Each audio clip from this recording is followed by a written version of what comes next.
Do you know what the an ETF is? If not, and even if you do, stick around. We're going to be breaking down what exactly they are, why you should be investing in them, and why I think ETFs will replace mutual funds within the next 10 years.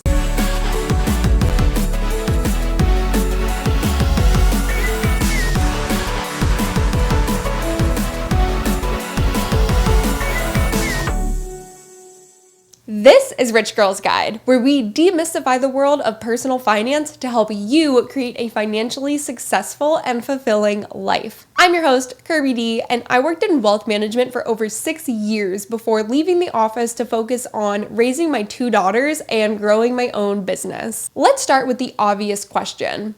What is an ETF? ETF stands for Exchange Traded Fund, and they are kind of like a hybrid between a stock and a mutual fund. A single ETF can be invested in hundreds of different companies, which is similar to a mutual fund, but they are also traded throughout the day, which is similar to a stock. What really separates them from a mutual fund is the fact that they have much lower expenses, which in turn gives you a higher return, aka more money. Originally, ETFs started out with mostly indexing options. Think tracking the S&P 500 or the Dow Jones. As they grew in popularity around 2010, companies started offering more niche ETFs, like a tech and growth-oriented ETF versus a value-based ETF. More and more 401k plans have started offering ETF options alongside their mutual fund options, and a big reason is because of their low expense ratios. Without getting way too in the weeds, there is this thing called ERISA. All my fellow finance peeps just perked their ears up. And ERISA basically makes sure retirement and 401k plans are not screwing over the participants within the plans, aka you and me. A big part of this is making sure the options available to participants are not overly expensive. Now, if you watched my episode on what to hold within your 401k, definitely go check it out after this episode if you haven't already, then you know what an expense ratio is.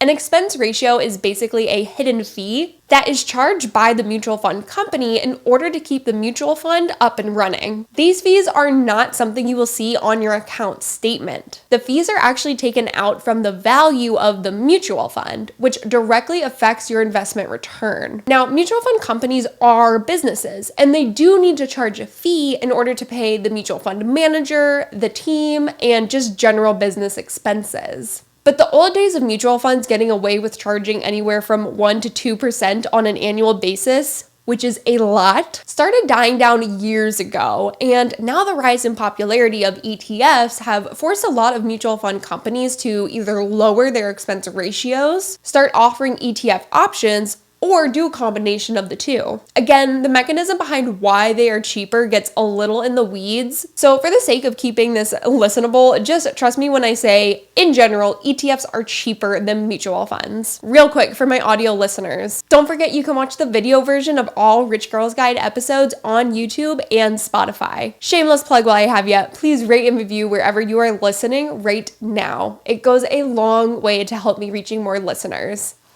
Thank you.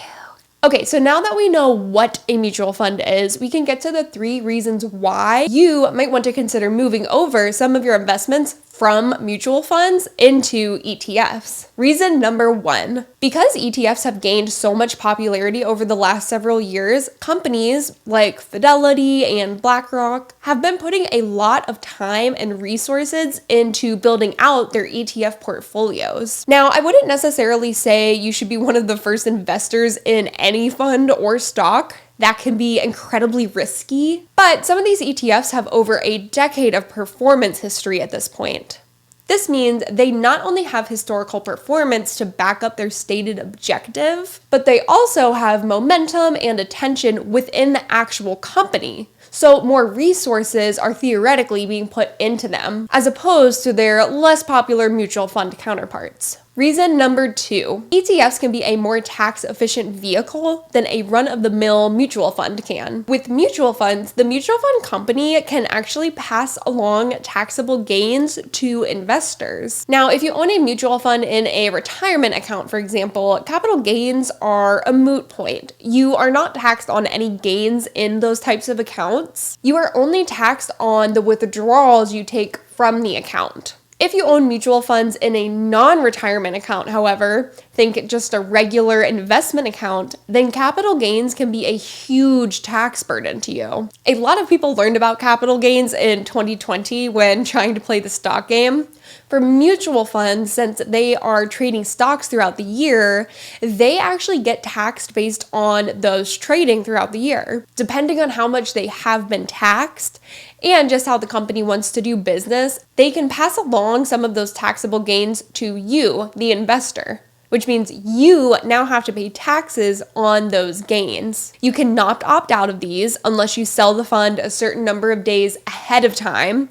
And shocker, they do not tell you ahead of time if and when they're sending these out. It just shows up in your account typically around December. With ETFs, however, they tend to not pass along capital gain distributions. Now, I think they technically still can.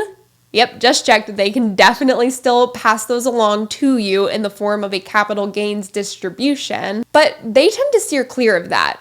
Now, I'm not gonna lie, I'm not entirely sure why that is, but we'll take it as a win for now. If you are someone who typically gets nailed during tax time for capital gains distributions, I would definitely look into some ETF options that have similar objectives as your current mutual funds. Reason number 3. This one should be obvious because I've said it so many times throughout this episode. Say it with me. They are so much cheaper than a mutual fund. Obviously, you are going to want to fact check that, and I'm going to show you how to do that right now. Let's say you want to invest in a fund that focuses on short-term bonds. You think that short-term bonds are going to perform well in the future, but you don't want to invest in individual bonds. So let's see if Vanguard offers both an ETF and a mutual fund option. All right, I'm going on to their website. I'm going to type in short-term bond ETF and up pops VUSB, Vanguard Ultra Short-Term Bond ETF. Beautiful. Right here, we can see that the expense ratio is 0.1%, and for an actively managed fund, that is great in my book. Okay, so now we are going to type in the exact same thing, ultra short-term bond, and then add on mutual fund at the end. And here pops up Vanguard Ultra Short-Term Bond Fund. Perfect. So immediately I am noticing 2 things. First, the expense ratio has literally been doubled. It's at 0.2%, whereas the ETF was at 0.1%. Honestly, that is still pretty cheap, so not a major red flag for me, but let's look at the performance in just a second. The second thing I noticed was the initial investment minimum. Some mutual funds will require you to invest a minimum amount upfront in order to invest in that fund. If you pop back over to the ETF page, however, you will notice that there is no minimum. That's because you can go on the open market and buy just 1 share of this ETF if you really wanted to. Obviously, there are pros and cons to both of these. If you are someone who invests $50 a month into an account, for example, it might be difficult to purchase higher priced ETFs every month. You might need to purchase every other month. With the $3K minimum mutual fund, on the other hand, you might need to wait for months on end until you reach that initial $3,000 minimum.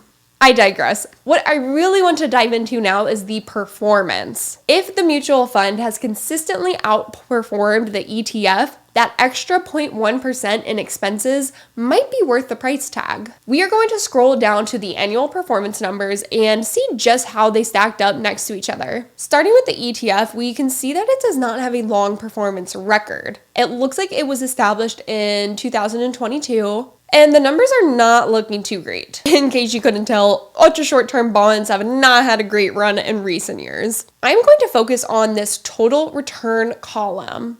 Last year, they returned 5.56%, which honestly isn't much more than you would have gotten for a CD. And in 2022, they actually had a negative 0.43% return. Now, comparing the mutual fund option, in 2023, the mutual fund returned 5.53%. And in 2022, they had a negative 0.53% return. So this is showing me that not only did the ETF have better returns, but they were also cheaper. And those cheaper fees are not reflected in this return figure. Overall, the fractional percentage points are pretty negligible. However, if you are making these comparisons across the board, let's say you swap out all of your mutual funds for the comparable ETF, if the average difference in percentage is the same as these, let's call it 0.15% in total, if you have an account worth $100,000, then you would be saving yourself $150 on an annual basis.